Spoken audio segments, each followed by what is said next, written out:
हनुमान् श्रीपदो वायुपुत्रो रुद्रो नघोजरः अमृत्यवीरवीरश्च ग्रामवासो जनाश्रयः धनदो निर्गुणः शूरो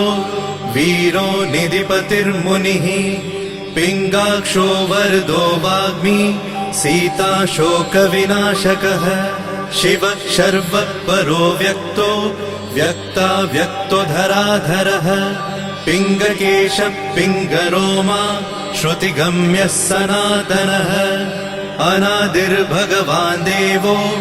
विश्वहेतुर्जनाश्रयः आरोग्यकर्ता विश्वेशो